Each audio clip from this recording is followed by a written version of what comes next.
start. Let's do this.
Mi stayet namet mok mi lalamet ti hakush to stilum hakush to stemis kwaikman the suthatus to stilum the slolum di hakushen stiwius to him amas talum hakush stavni fis art stes ti tamo Hai teef jewel, goeie at een schwallowen kunst niet hakkos, te slolem, te stilem, staan niet halitin, te stilem, je weinet, me stimog, hai schka kunst see me tetso. First, I'm going to say thank you, each and every one, the participants that's going to come and share some songs, participants that's going to share the songs, instruments that you're going to use according to our first people. Song is healing. Song is prayer. The song I sang, a welcome song, Chief Dan George presented it to the people. For the mind, if it's heavy, the emotion is heavy, share that song. It's a strong prayer. Asking that Creator to come and help us, each and every one of us. Welcome each and every one of you that's participating, that's going to share a song, and the instrument that you're going to use is your healing. The song you're going to present to the people is your healing. So welcome to the unceded land of the first people that we're here to help one another through song, through prayer, through visitation, but most of all, to welcome each and every one that's going to share these songs. And that song is going to help heal someone, or it's going to help heal the individual. So thank you, each and every one. Thank the ones that gathered us here, that we can be gathered in a good manner, in good prayer, in good health. All my relations.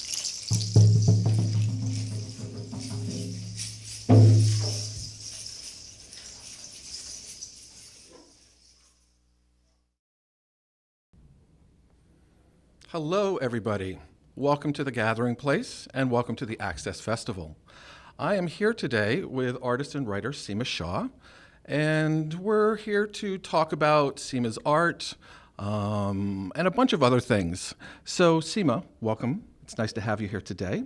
Do you want to give a brief introduction about who you are, what you do? Sure.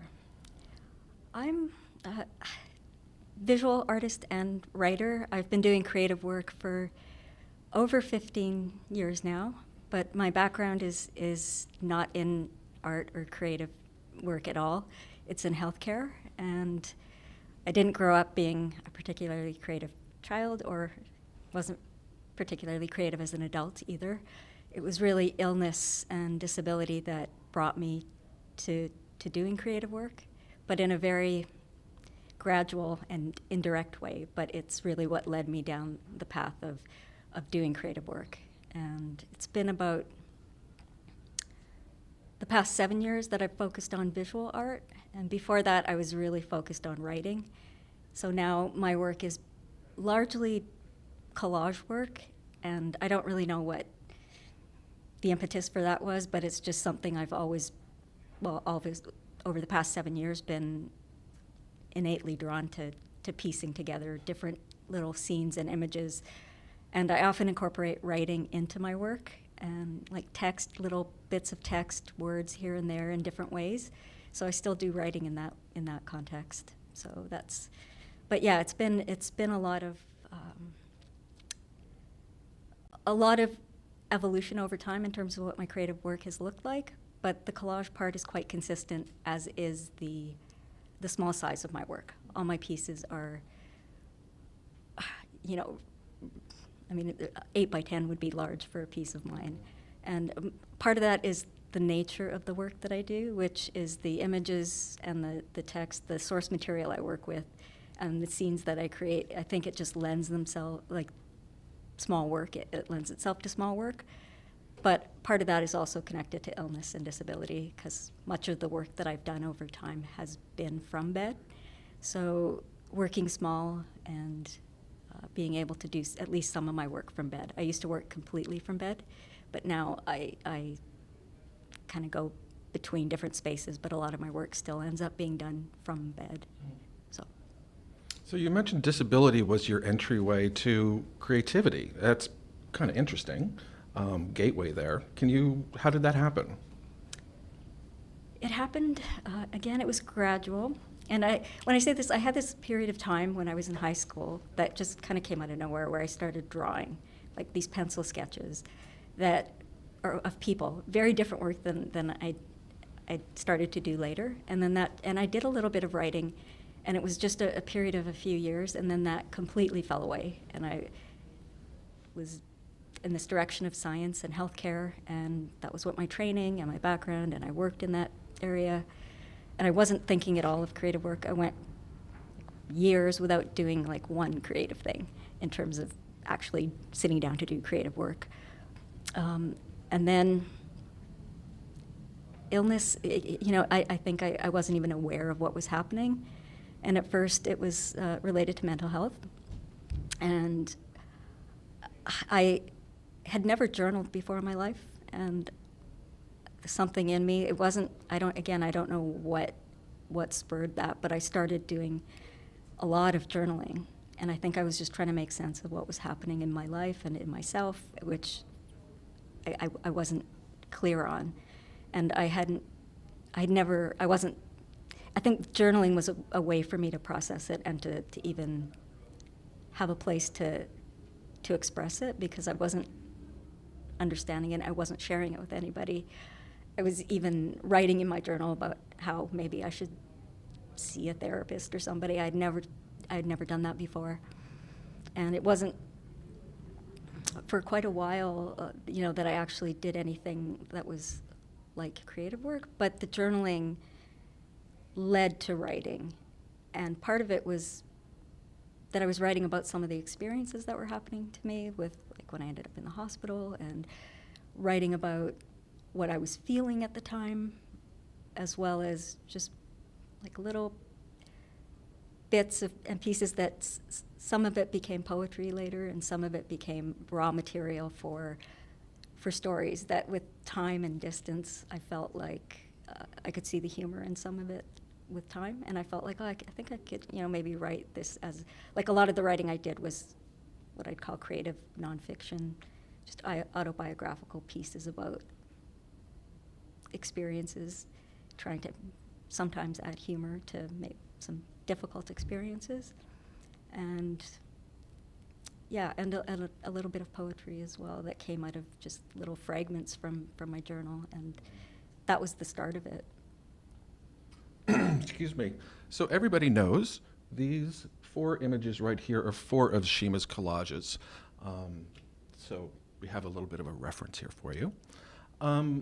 Since we are still living through our COVID syndrome, how has COVID been for you as an individual, as an artist, as a human? It's been complicated, which I'm sure it has been for most people.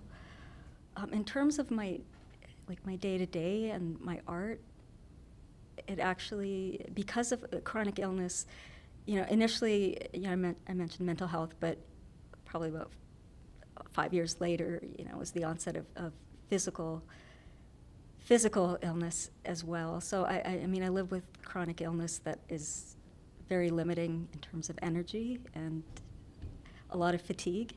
And I spent a few years, I still have to be very careful, and I'm very limited, but I spent a few years close to bedridden and needing to move in with my sister and brother-in-law, and, well, they let me move in with them, and they helped me a lot. I could basically just do the very everyday basics of daily living.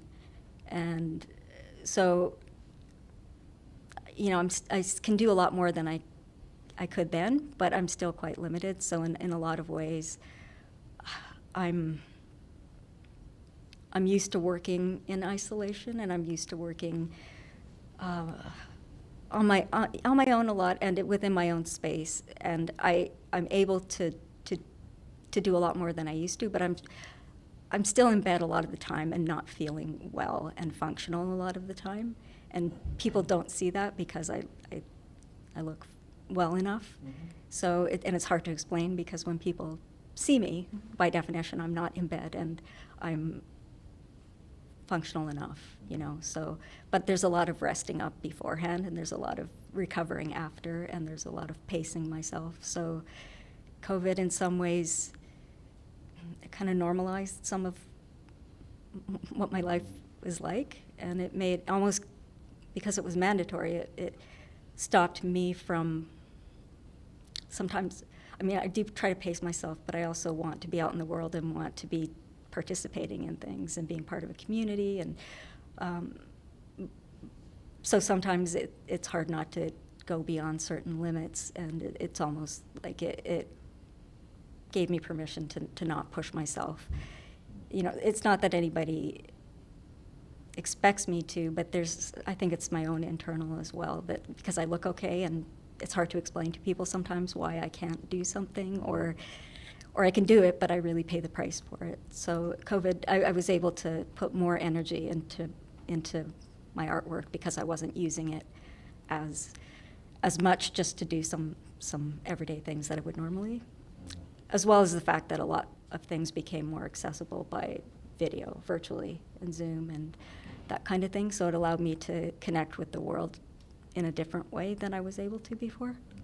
It's kind of interesting how COVID has made arts and culture so accessible. It's kind of amazing, because it happened to everybody, not just a certain faction of community, right? Yeah. From the concept of access, this is an access festival. How do you find you're living with an invisible disability? Do you find challenges in everyday life from that, from an accessible point of view? Do you find that there's any barriers in your life because of that?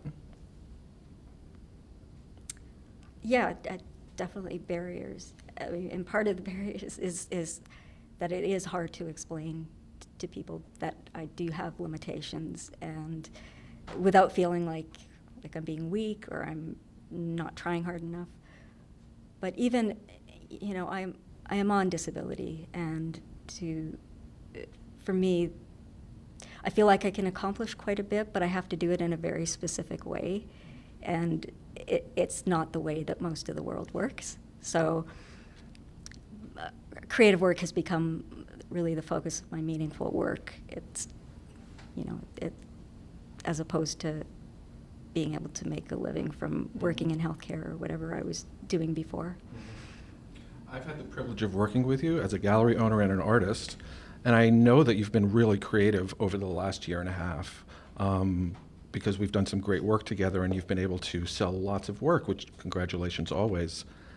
But do you find that this kind of time allows you to focus more? Like, is this pandemic really giving you that focus that you need? Or is it, as you said before, it's like you've been doing this already, it's like COVID, you were ready for COVID?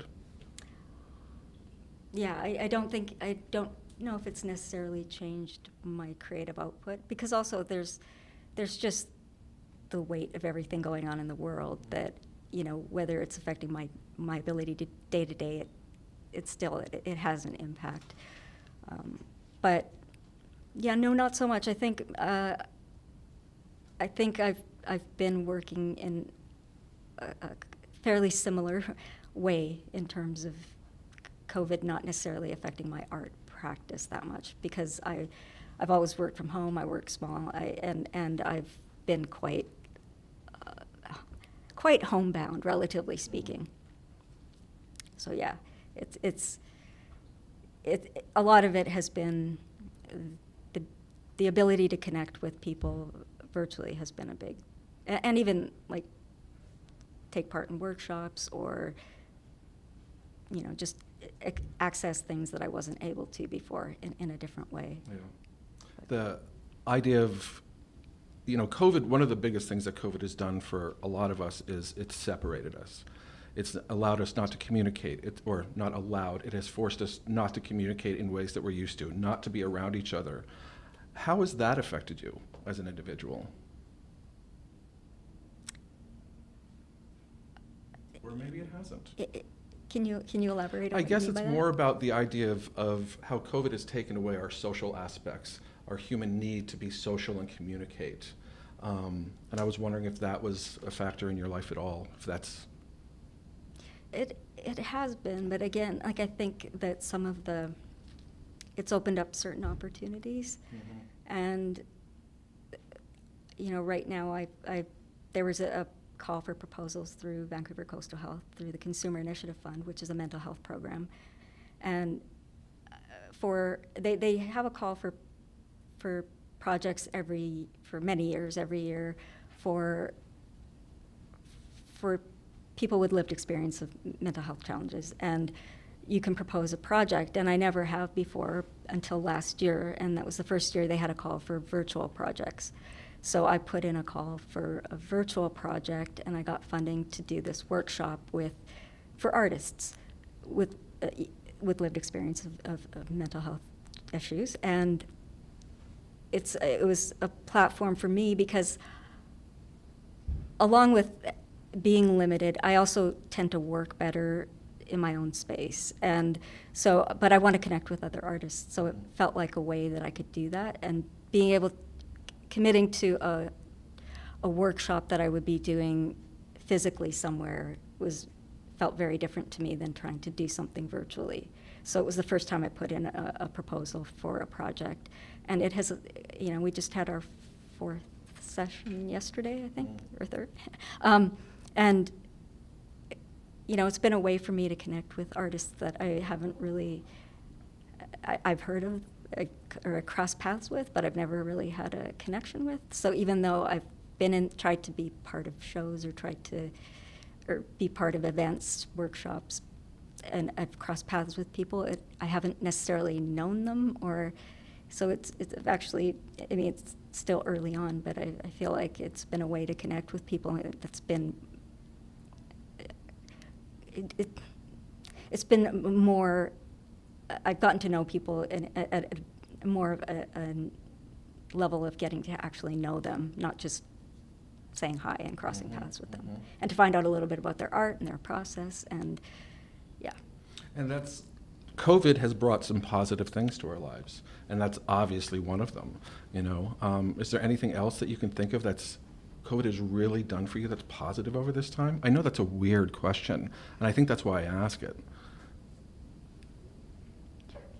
Let me think. And when I say it's like a positive, the rest of it, it's more that it's not so different than what I'm used to, like my day to day. It's not. Let me think. Well, I think, you know, I think even not just for me personally, but I think a lot of the galleries are having online, like they're having an online gallery along with, you know, there were a lot of shows that didn't actually happen, and your gallery actually is a place that was a physical, was able to stay as a physical space with work that people could go see in a window gallery. But along with that, being able to have work viewable online and have, you know, to have people in different parts of the world to be able to see a show if I'm part of it, to have, you know, I grew up in Manitoba, I lived in Colorado for a while.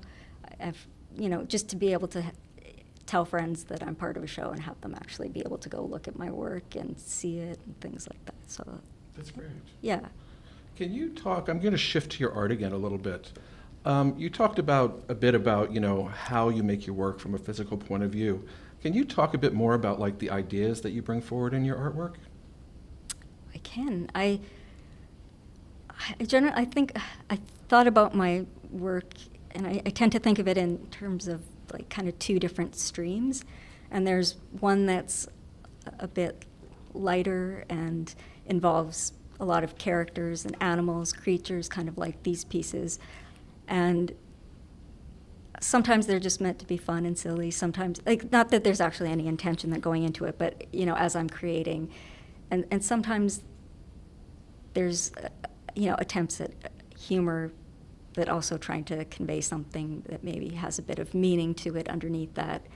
Like, for example, that the top piece up there where it's, I might not be saying exactly, but it's something like, in order to survive, they did their best to make their home in any wilderness, and that kind of idea. But I also have other work that's darker, more serious in tone. So it's either purely collage work, which is, these pieces are all really just purely collage, but I also do a fair amount of like mixed media collage with paint and collage and other media as well. But I think most of my work, I mean, I work very intuitively. I'm self-taught, and I don't go in with any intention, but I just really like working with different little scraps, images, color, words, and I don't know where it's going to take me. So it's the process that is very, like, I like piecing something together. It's kind of like a puzzle that I'm figuring out as I go, and I'm learning.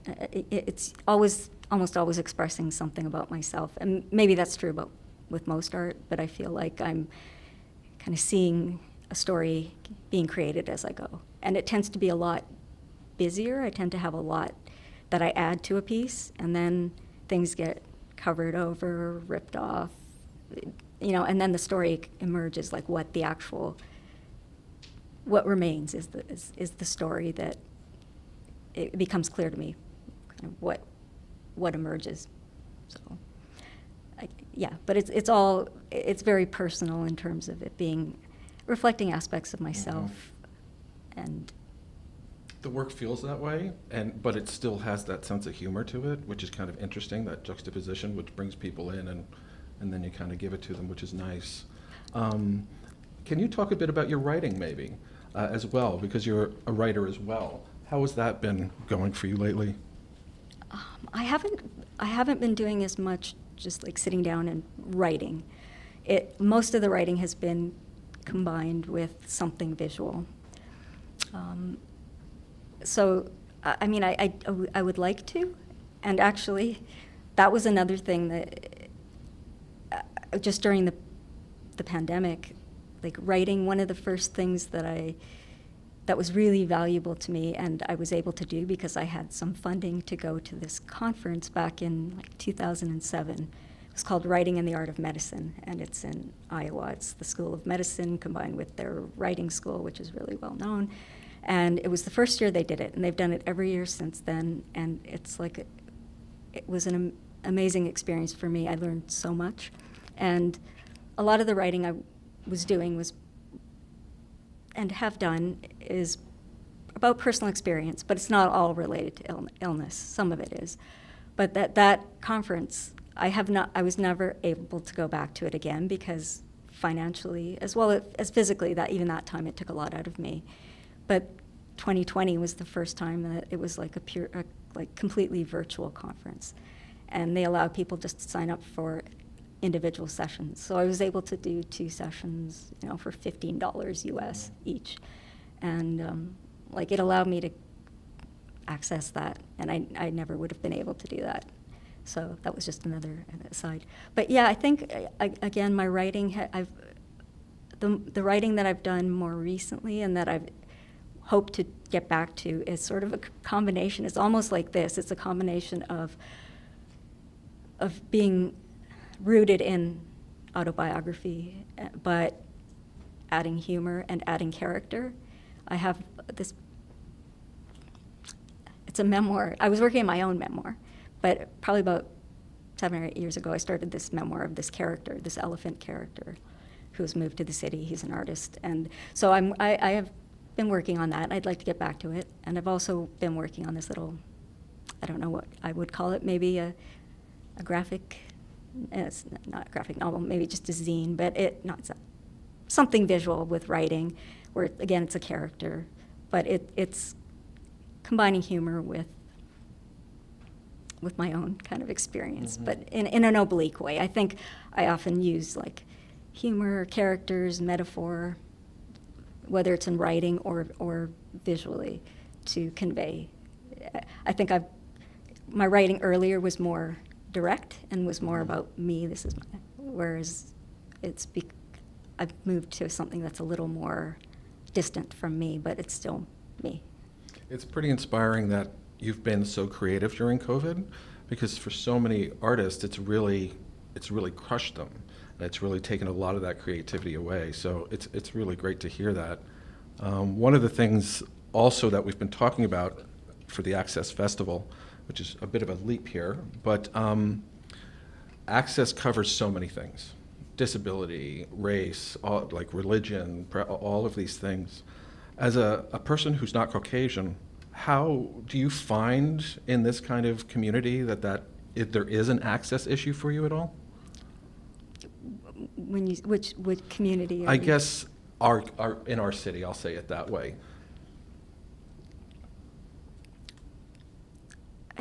I definitely think there is, but I think it's also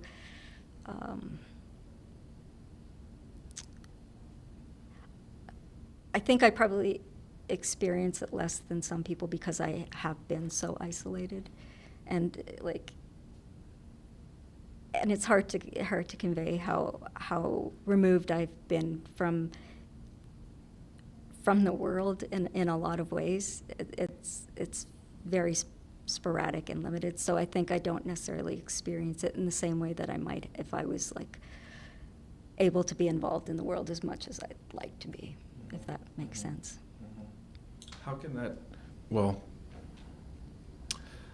I want to try to ask a question about how can things be more accessible on all levels, from disability, from color, and all of that, to make that easier for you? Are there things that can happen? Are there things that can be done? Do you have any ideas about that? I think that's complicated, because the other part of it for me has to do with, and which comes I don't know if it comes across, but which is part of what goes into the creative work that I do, is part of my feelings are part of it's how I'm feeling at like my core identity, which I think is influenced by so many different things, but I have to constantly struggle with feeling on the outside of things, just even if I'm not, like feeling of being excluded or not being part of something or not being, valued, or that Part of the endless challenge of you living know, with an invisible disability. and mental health wise,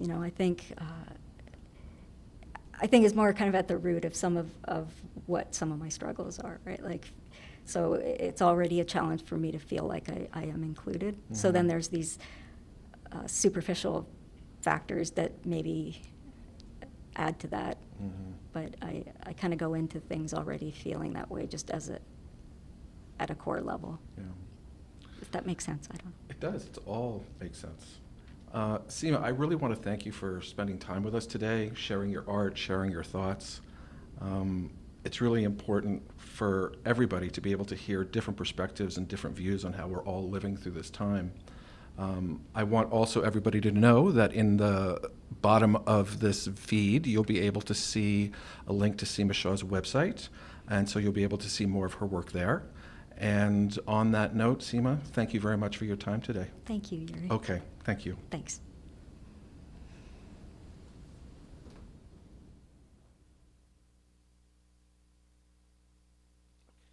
That was good.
Hi, everybody. Welcome back to the Gathering Place and the Access Festival. I have the privilege of being here with Tareen Derrick, local filmmaker and artist. Hi, Tareen. Hello, how are you? Good. Why don't you tell us a little bit about yourself? In terms of my personality, I'm a little bit of a smartass. And in terms of my creative process, I'm a little bit overthinker. And when I'm on a set like this, then I become all professional. So hopefully we have a little bit of everything all wrapped into one thing, and you'll see my personality. Sweet. Looking forward to it. So this is the Access Festival, and so a lot of the stuff we've been discussing is about accessibility. Accessibility having to do with physical accessibility, cultural accessibility, and so forth. As a person who lives with a disability, how do you find, or I should say, what are the barriers, the biggest barriers that you find in everyday life that gets in your way of being able to produce what you need to do as an artist? The biggest barrier for me is actually myself. So I have a lot of people who are always encouraging me to do what I need to do, and even though it looks great, even now, I have to always encourage myself to do what I need to do as best as I can, but sometimes myself gets in the way. And what I mean by that is, like, I can have a ton of opportunities presented to me and people will see what I'm capable of doing, but if I let myself get in the way, then I won't see what they see. But when an opportunity such as this happens, it's game on. So when I'm asked to do something, I will do it as best as I can, especially when there's messages and such that need to be out there. Anybody can do anything that is asked of them as long as they don't let themselves get in the way, and let people know what you need. So that's what I've learned to do over all these years, and stuff starts moving and things start happening for me, creatively, personally, and professionally.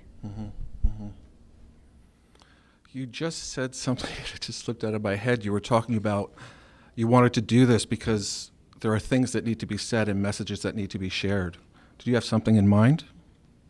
Well, things that need to be said and messages that need to be shared is that you have potential to do whatever needs to happen as long as you give yourself a chance to do so. Don't talk yourself out of doing anything. Give yourself an opportunity to try something new, or give yourself an opportunity to try something again. It's all about timing and being present and being aware, but all of these things take time. It just doesn't happen instantly. What you see now is me over decades of doing some of the things that I've done. So when it comes to this point in time, then I'm prepared, thanks to the time that has gone by. So just make things happen for yourself, and don't be afraid to do anything, and don't be afraid to try. So as a person who makes things happen like yourself, talk to us about your film work. My film work has been stuff that's been happening over the last couple of decades.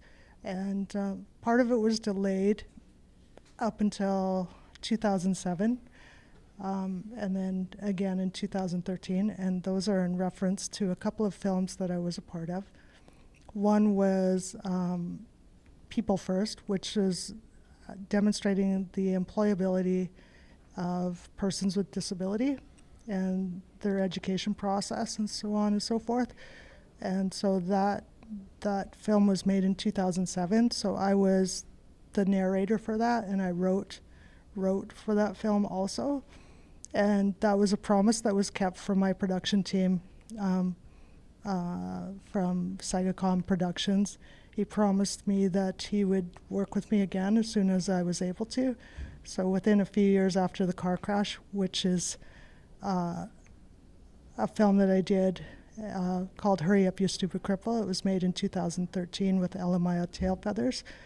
That's that's a promise that he kept so that I would keep my foot in the field. And that's what I mean. Even though things get difficult, I had people that were rallying for me and believing in me to get things done and to stay in the field. And every time I want to step away from the field, here I am again in the middle of doing something in the field. Now, and I'm talking literally even now, because I've allowed myself to go into all kinds of different directions in the art field, but I always am brought back into film in one way or another. So I'll probably be doing another film somewhere down the road, I'm sure if somebody asks. So you mentioned other forms of creativity. Where else do you shine? Thank you. Water break, guys. I do a lot of writing, and this comes into what's happened because I've had opportunities presented to me. An art therapist, I became involved with an art therapist, and she was a student, Melanie Rivers, brought me back to art and how it's an important form of medicine for me, and probably for a lot of other people also. But she had me writing different things based on paint or seeing objects or different things like that. She'd put objects in front of me and then say, write about what you see. So that's what I ended up doing. I've done a lot of writing and I haven't stopped since.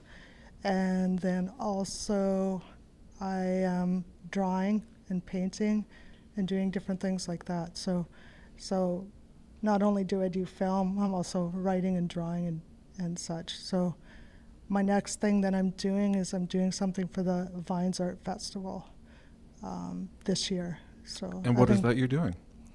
I'm going to do some painting again, so my style of art, and then I'll hoping to write about that process, so something similar. So then it'll be a part of the Vines Art Festival also. So that's what I'm currently doing. That's great. That's So- great. Has COVID changed your creativity? No, it's brought out more. It's Eh. brought out more because I get to visit my introverts.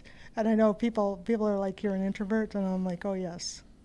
Oh yeah, I'm an introvert. I know how to work with people because I've been shown how to, but for the most part, I like working on my own, but I'm also really good at doing working with people when needed. So I've learned how to be available to whatever's needed in any situation. However, COVID for me is like, okay, whatever.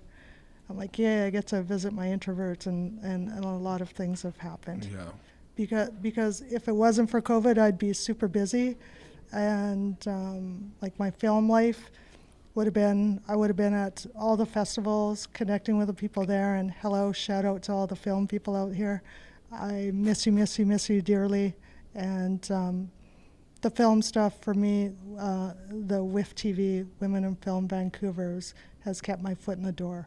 And this year, sadly, was the first year where I wasn't a part of the festival at all, just because of COVID. Yeah. And I mean, there's only so many Zoom meetings and stuff you can do. I mean, you get fatigue.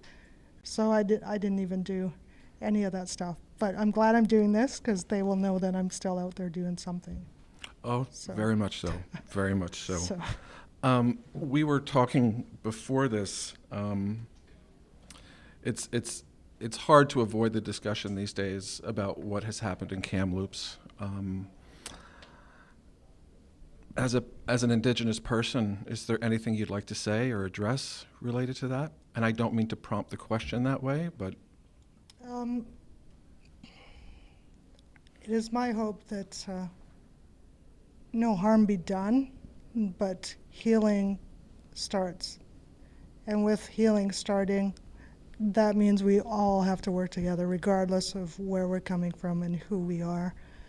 I mean, if I was really to look at this thing from a place of humanity, everyone's broken right now. Everyone is broken right now. There's children involved here. There's people, there's families involved here. and they're broken for generations, but now they know why. And it's my hope that they start healing, and I hope that people start working together in this process and work gently with each other without judgment, because a lot of this information is new to some people, and so you don't want them to be overwhelmed with whatever's being said out there, and hopefully the truth is said out there. Even in this platform, we have a lot of presence and power in how we can say things whenever there's an opportunity to say something. And whenever I'm saying something, it's my hope that it's something worth listening to at all times. And this is a very, very difficult thing, and it breaks my heart even speaking about this. However, I hope that the love of the children that are there, I mean, because they were young, it's my hope that their love will help us through stuff if we're really thinking of things from an ancestral point of view. I hope that people aren't looking at things from a place of brokenness, but from a place of hope and healing and health and well-being. I hope so. I hope so. I hope so. Do you think this time will bring more creativity? I mean, we're living through a time, speaking of the situation in Kamloops, COVID, the world is really changing in a very, not in a very positive way, I find. I find that a lot of times, we're talking about, what's come out of COVID and creativity coming out of that. People are either completely stunted by it or they're really flourishing. And I think there'll be a lot of interesting creativity coming out of this. And I'm really rounding around a question about, are you inspired right now? Are you inspired to create? Is there things that are making you want to do things that way? I have to keep myself busy. So why not create? So I could create a bad attitude. I could create a good attitude. I could learn how to be present, learn how to be comfortable with myself regardless of what's going on.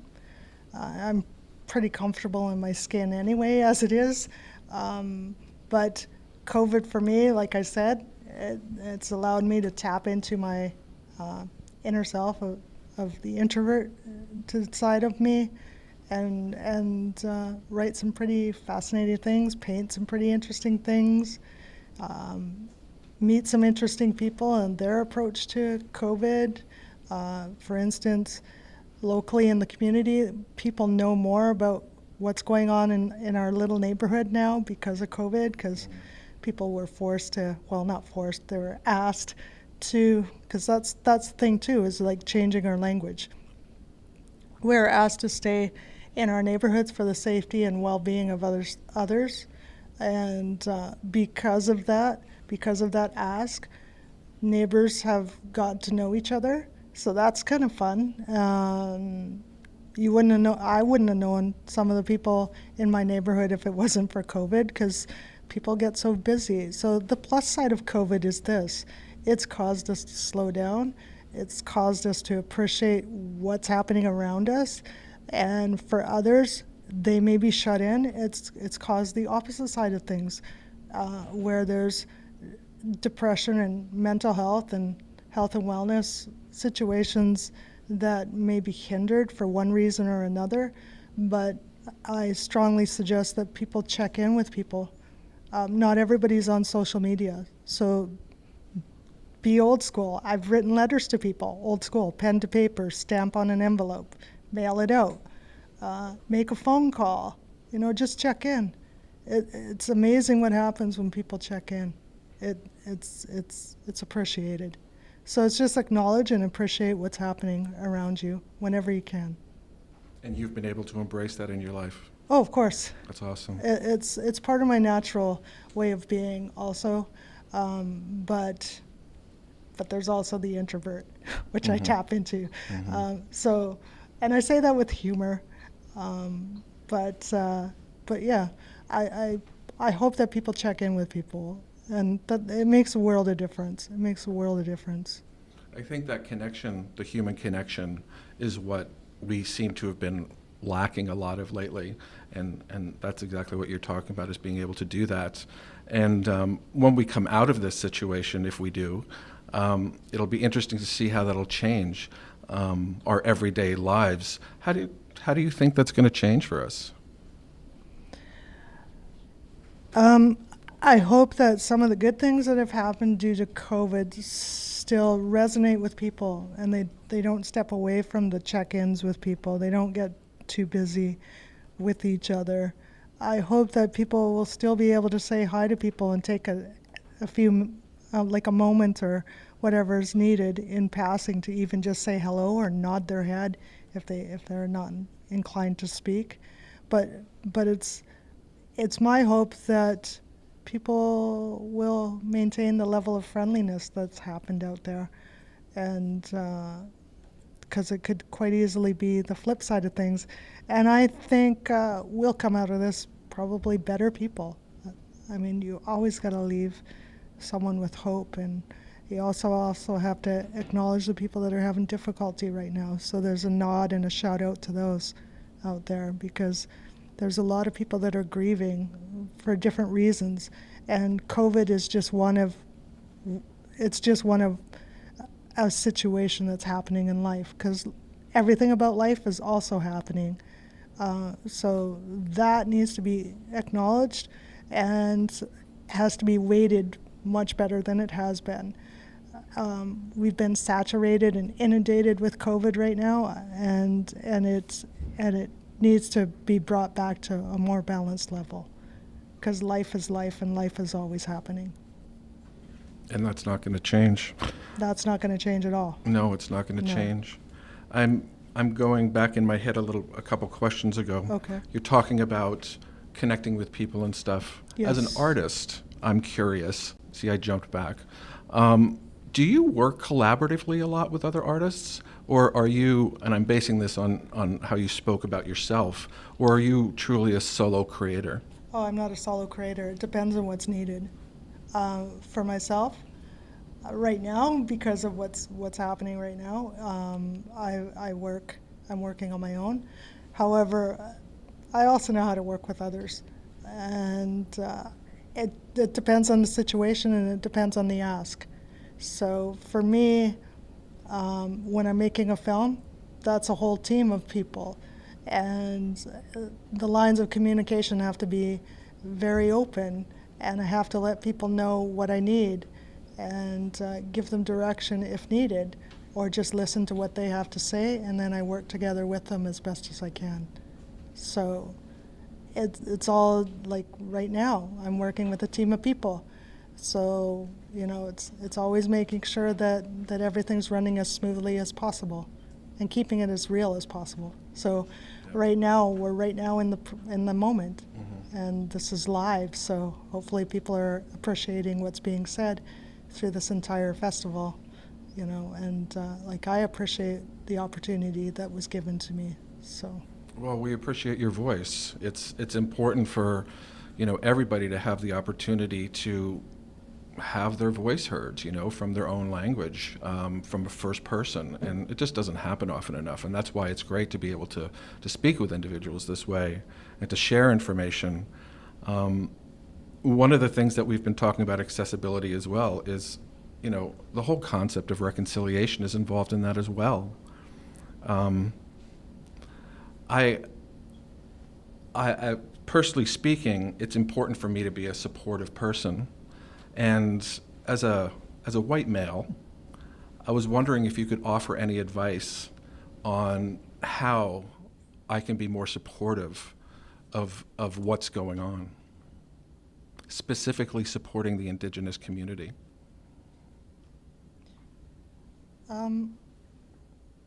I think just approach people for who they are and acknowledge where they're at and say, you know, I'm here and I'm willing to learn. But approach people from a place of humanity at all times. Then that takes the melanin out of the way. And all that is like, you know, skin tone. But inside we're all human beings with different situations brought forth to us, and it brings out different aspects of who we are as people. So just meet people where they're at all times. So if you look at the world from a place of humanity, then that takes a lot of, I hope that it takes a lot of what the limitations and the fears may be in regards to a question such as, what do we do now that we've learned that there's 215 children who've passed away decades and decades ago, and some maybe not so long ago, because it's not very long ago when you look at the span of time. But within that span of time, time is like medicine also. It gives you space to do what needs to happen, as long as you hold space for that to happen. So the onus is on everybody. We all have a responsibility to work together for the betterment of all concerned, regardless of what's going on. I'm going to ask you a very general question for Okay. people who might not understand, but what does that mean to hold space? What it means to hold space is to be respectful and give people an opportunity to say what they need to say, and to allow them space to breathe a little bit, because sometimes people don't have an opportunity to say what's difficult to say or what's easy to say. It's just giving them time. And if the time isn't right now in the immediate moment, give them opportunities to seek out the help that's needed, whether it's counseling, whether it's meeting what they need. For instance, if I was to think about it, if somebody needed to find something at the grocery store, somebody's more than willing to help them often, but it should be almost the same approach when somebody's asking, I need to speak with somebody. So I hope that people with certain skill sets will come forward and bring their needs and their wants to someone that has the expertise to help them through something. So I hope that people with the expertise will come forward and say, hey, I'm willing to help people through this, because it's about helping us all through this situation, not just one community or another. It's about helping us all through this situation, because it's shocking. It's shocking. I hope that people treat each other better, that's all. I hope something better comes out of this, that we learn to treat people well. Yeah, me too. So You're an artist. I'm going back. See how I jump? it's all good that you're jumping. Thank you. Can you speak to me about the power of creativity, about how it feels as an artist to be able to create work and share it? What does that do for you as an artist individually? As an artist individually, some stuff is meant for me, and I keep it for myself, and other stuff is meant for an audience. I've just learned that every piece that I have no control over. I have no control over how someone interprets a film I've made. I have no control over how someone interprets a piece of art that I've made, whether it's made by paint or pen or felts or whatever it is. I have absolutely no control once I say, here you go. And so what I've done is learn not to be married to that piece, because it will take on a life of its own at all times. So I'm like, thanks for the appreciation. Or even if they don't like it, I'm like, okay, what can I improve? And I'm like, oh well, they weren't there when I was working on that piece. However, it's neither here nor there. Art will take on a life of its own. You can go to a gallery and somebody will look at a piece and say a whole different comment about a piece that's hanging on a wall, or about a piece that's a film or whatever. They will all have a comment or not. People are people. They'll say or not say anything about it. So I've learned not to take it personally, because it's an opinion. And so I just say thanks for it. So I'm going to ask your opinion about a really wacky art story. So this week in Europe, there was a sculptor who sold a sculpture for $18,500. Maybe it was more than that. It's invisible. mm-hmm. This is why I'm asking you. I'd say, wow, that would be, I wish I was smart enough to come up with that. Yeah. Because, you know, you're speaking of invisible situations. That's how it is in life with people. And that's why I say there's no such thing as disability, in my opinion, because everybody has something that they can or cannot do.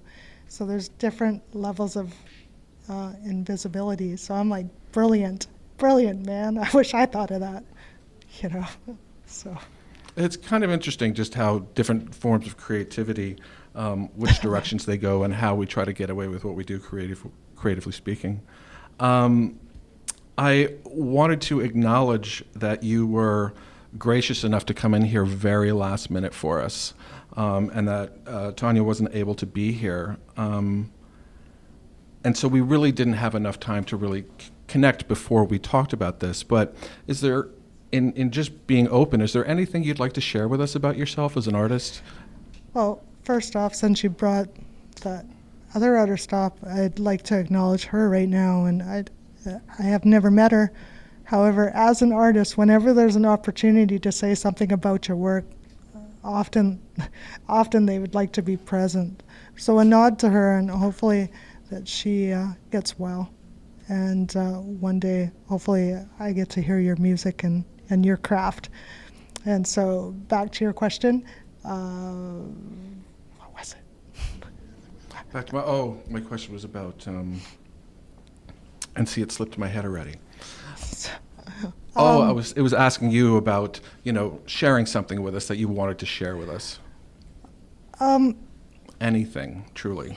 Anything truly. Do you want the comedic side, the serious side? I'd like the comedic side right now.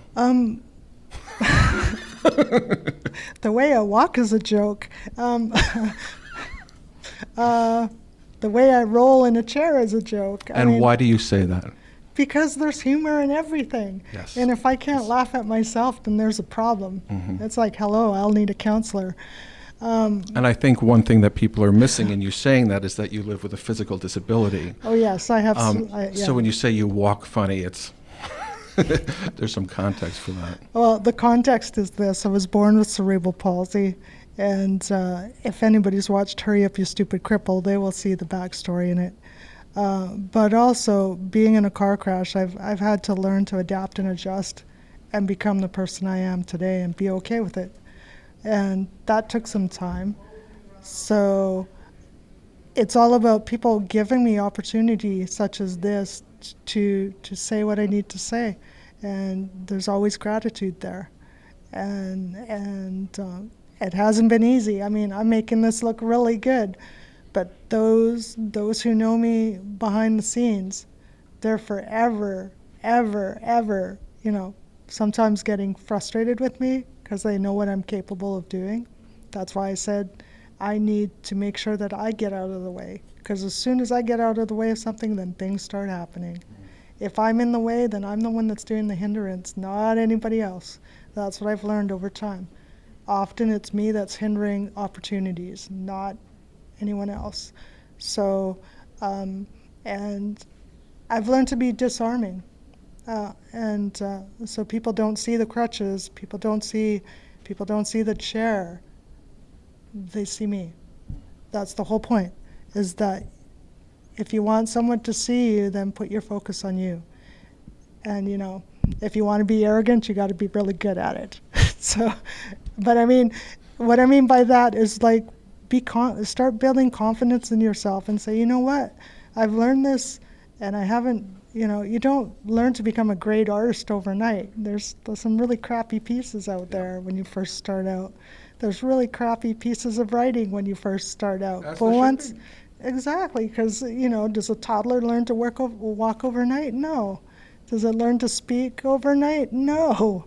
It's all a process and time. So, it's like, those steps are the same in the process of creativity also.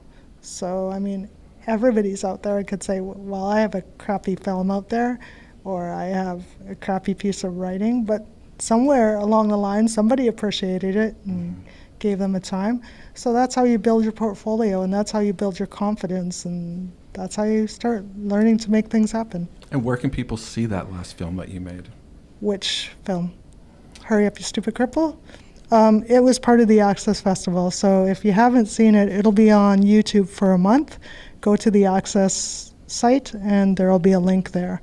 That's great. And so because of this, I was able to become the MC and help make this festival happen. So thank you, and a nod out to the cast and crew and whoever chose me to be a part of this and brought me to their attention. Thank you. So that's how things get made, and that's how things get done. Yeah. Yeah. So Tarina, I want to thank you for your time today. Really appreciate it. thank And you. everybody, I just wanted to let you know that we'll be back shortly with a closing from Eugene Harry. So thank you again, and stay Thank you. tuned. Have a great day.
Hello, everybody.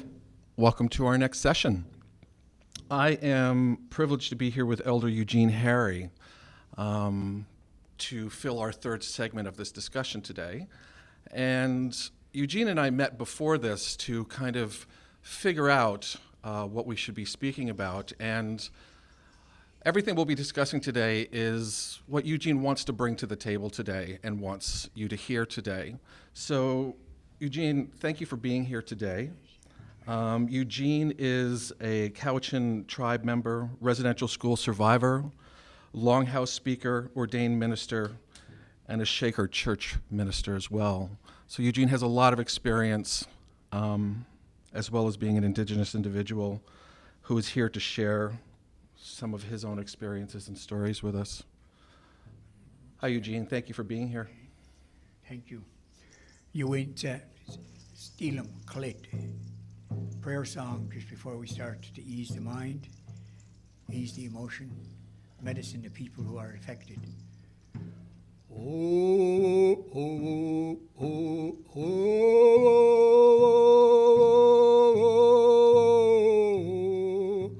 oh, oh, oh,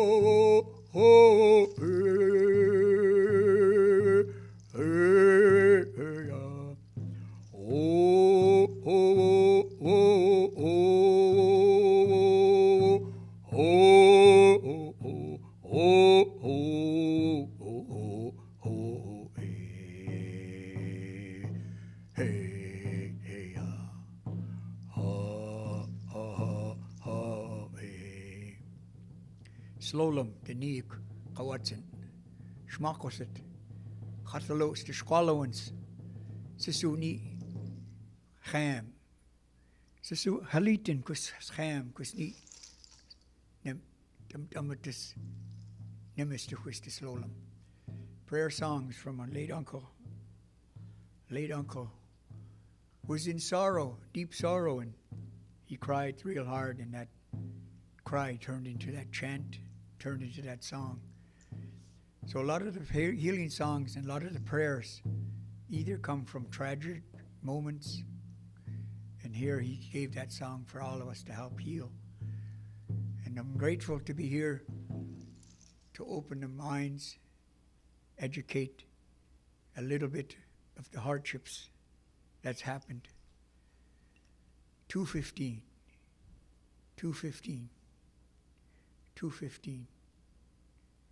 is a great awakening of lost souls.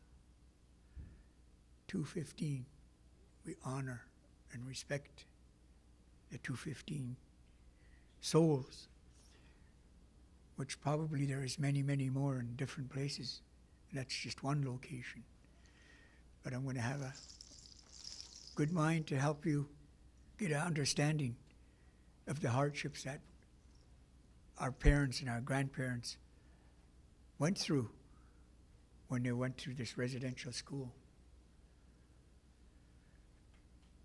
Took away our language. Took away grandparents. Took us away from the parents. Took us away from brothers and sisters. And those of us that had pets, they took us away from that. And when we were sitting in this school, and most couldn't speak English, was either hit, tortured, or hurt, starved. And what kind of school system is that to teach you? To be mean, to be angry, to be frustrated, to be lonely. And all we learned how to do was cry, and learned how to use this language. And this language is very hard to use because everything seems to be lies or seems to be plays a hardship in your life. Our language meant so much. God gave it to us. And we can't deny God's gift, and the language is so important. Prayer songs. So we honor the 215. Most are welcoming them home, most that are at ease now, knowing that they're going to put loved one to rest, spiritually, mentally, and emotionally. It is hard when our parents and grandparents were waiting for their son or daughter to come home. And then when they tried to go back to the school to bring them home, they were told they ran away. So now we're going to honor those spirits that are at ease, they're at rest, and they're going to be moving to that good place. I don't want them to go to heaven. I want them to go to our promised place, the happy hunting ground. If heaven, for the Catholic Church, the Bible teachers, Bible speakers, they could have that heaven. They talk about hell. They tell us, they say we're going to go to that place. Hell is made for those people who carry that Bible. Because in one hand they carry the Bible, in the other hand they carry the strap. I'm going to say my people that were suffering and hurt is a really equivalent to this man that they call Jesus Christ. He was whipped. He was tortured. He was crowned with thorns. He was nailed to the cross. And even to his death, they speared him in the side and ripped his side open. And this man they call Jesus looked up into the heavens. Father, forgive them. It's hard. I'm going to tell my people that they have that, be humble. Look up to the sky at our Father. For the 2:15, to be free, to be at that happy hunting ground. Let it not be me to hold their spirit back. Let it not be me to block their way to that happy hunting ground, but let it be all of us together in unity and prayer. That Father Sky is going to take them to that promised place, that happy hunting ground, so they could rest in peace and send us good messages, good understanding of life that's coming is going to be much, much better. I want each and every one of you to really understand the hardships we went through. I'm not looking for sympathy, but I'm looking for somebody that's to listen. If you heard everything with your ears, you haven't felt the pain. If you heard everything with your other ear, and you haven't felt the emotion, and you haven't felt the cry, and you never let the teardrops fall, you have no heart. Your door is shut closed to your emotion. Your door is shut closed to your heart. So our ancestors used to say, open your mind and let that healing come in. Open your emotion and have a good understanding and have that healing in your emotion. Open the door to your awareness. The awareness is the strength of your well-being. You know your parents. You know they had parents. And your mom had parents and grandparents. Resurrecting your awareness and loving yourself is equivalent to many, many, many prayers. Because when your awareness is upright, the power of seeing good things, the power of saying good things, the power of acting upon good things, when your awareness is upright. And your awareness is love where you came from. So the ones that never heard with their heart, listened with their heart and their emotion, I'm just here to help open your mind, to give you that understanding. Because those who hold the Bible, read the Bible with one hand, hold it in one hand, and teach it dearly, but yet they want to send my ancestors to hell. And we don't have that hell. We don't have that. So that place was designed for you who hurt my people.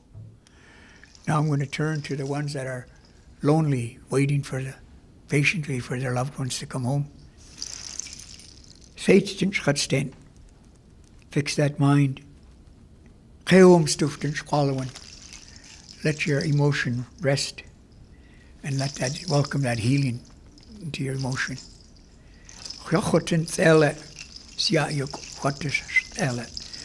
And open the door of that healing. Heals the heart, fills the heart, warms the heart, broken heart, shattered heart with the power of prayer from our ancestors. The power of a song, the power of a smudge.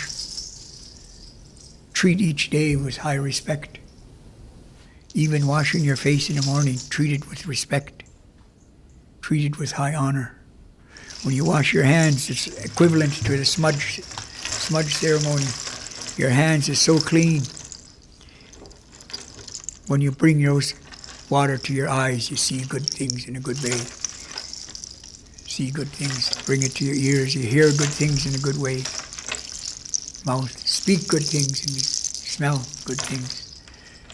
And our ancestors used to take it further. They used to go into the water and submerge 4 times. 1 for the mind, the emotion, the awareness, the heart, and whatever heavy well-being they carry on their shoulder. So our grandparents said, "Nich tiuyat kwa asam lemmetkwej tani aimat ni." When you pray, you look up into the heavens. You look up into the sky. That's our Father.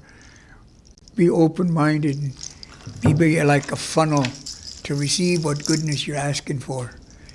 And to look at it, because residential school, they tell you when you're going to pray, they want you to bow your head, put your head down, and you can't see the goodness coming down, and you don't receive the goodness coming down. So grabbing that teaching of the old people who walked the goodness of life before this foreign language, who walked the goodness in life through prayer, regalia. So residential school took our regalia off, took our regalia away, took away our prayer. When they took our regalia away and told us to speak their language, we had no protection. We had no protection. So I'm here to help the ones that can hear with their heart, to listen very carefully what I say. I'm not looking for sympathy. I'm just looking for justice. Justice for the ones that can't speak no more. Freedom to go to the happy hunting ground safely. These words, I'm not looking for a fight. I'm just looking for peace of mind for those that are still angry about why don't we forget about it. Our children are so precious. I have 7 children. I have 15 grandchildren. I have 17 great-grandchildren. I hear the old people say we could live in a house, our long house, 7 generations, 9 generations. And I'm scared because nowadays we don't make it to 80 years old and elders are leaving us. I'm 71, I'm not an elder yet. I'm not an elder yet. I still have a sister. Elder is recognized as the last woman standing in the family, the last man standing in the family. I always tell the children, don't lose your language. Don't lose the way you pray. Bring that back. But you go to school, get educated, and try to fit in. Try to fit in society. Because we're still invisible in our land. I'm going to say thank you to 215 Spirit people, because I hope you start to learn how to listen. I hope you have that feeling in your heart of sadness. I hope you feel that hurt, because when you feel those things, there's something to look forward to, that there is a time we can really be honored and say that word, reconciliation, with truth. Because that's a hard word to say, hard word to swallow. Because our ancestors have nothing to reconcile. They went right to our homes and took their children. Today, I'm grateful. Preschool is drumming and singing, language coming in.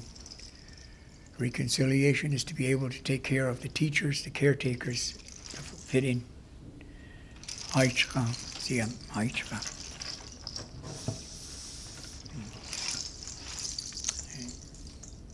Thanks, Eugene. That was a lot.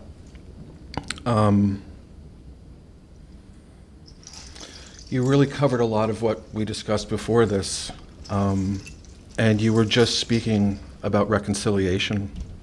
What does reconciliation mean? Right now, it seems to be a one-sided.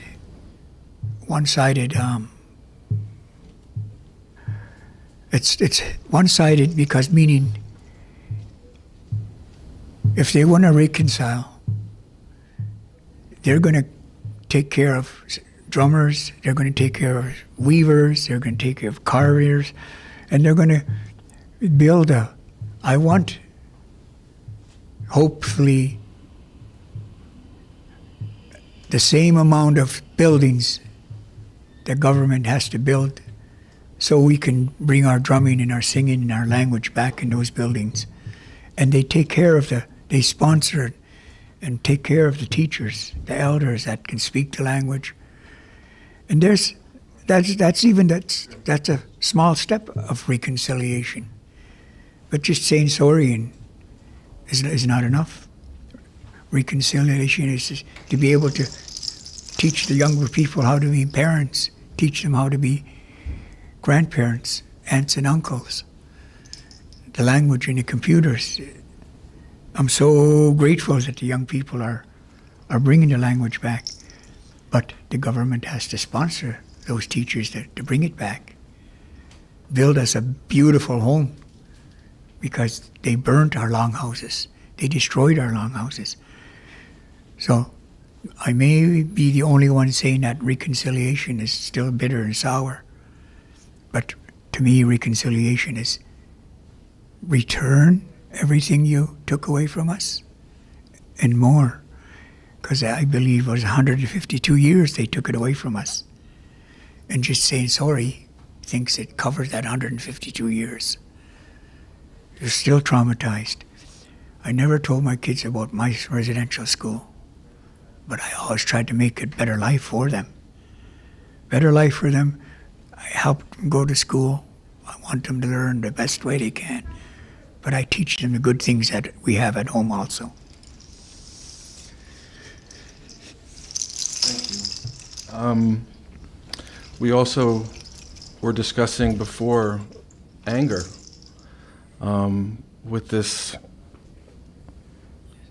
With our new number 215 in our consciousness now, there is so much anger and so much bitterness and hatred going on in so many communities. It brings up so many issues in so many different ways. Can you talk about at all possibly how to deal with that? The anger that comes with that? You start to see partner can see it etik. Klemchu lemet ten steek. Ina so met de squayo die moet slagen. So ouwe is niet say ouwe is niet gat ten schatsteen. Ouwe is gat ten squallowen. Ouwe is jak ten is des. So feit ten tellen. Just said, it's good to recognize that anger. Recognize that anger in your mind. Address it in your mind so it won't destroy your mind and cause you to go crazy. Address it in your emotion. And then that emotion and that tears fall, that's also a recognition of knowing that anger is there. And especially recognizing your awareness. We don't want your awareness to fall down. We don't want your awareness to fall back. But address it and recognize it in your awareness. Recognize that anger and that hurt and that pain and that frustration and that hurt so bad that recognize it in your heart and address it. So recognize it and let it run and mix in your bloodstream.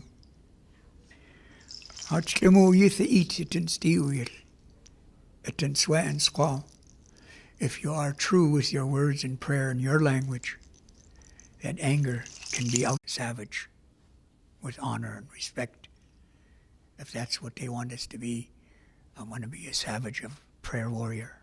I want to be a savage of help to heal my people. A savage of protecting my children, grandchildren, great-grandchildren. I want to see another generation. I want to walk with this family the way our ancestors used to walk. Helping one another, loving one another, forgiving one another. And I suppose I heard this, Jesus brought those words 2,000 some years ago. And I wanted to continue on. Brothers and sisters, love one another. Brothers and sisters, help one another. Brothers and sisters, forgive one another.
It's been a privilege. Thanks for spending time with us today, Eugene. Thank you. Thank you, everybody.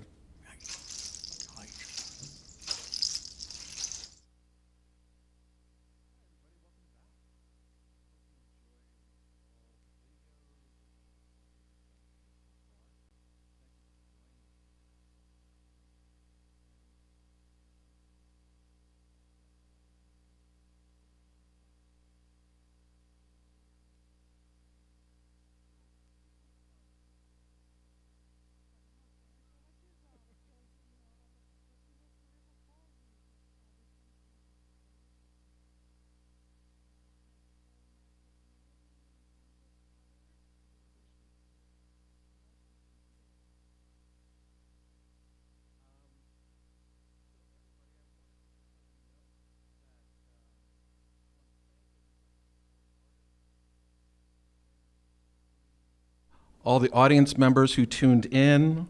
I want to thank the production team, our ASL interpreters, as well as everybody who is supporting this, the Gathering Place and all of their funders. Coming up next is going to be a festival replay. All the videos will be played back, so anything you missed, you can see again.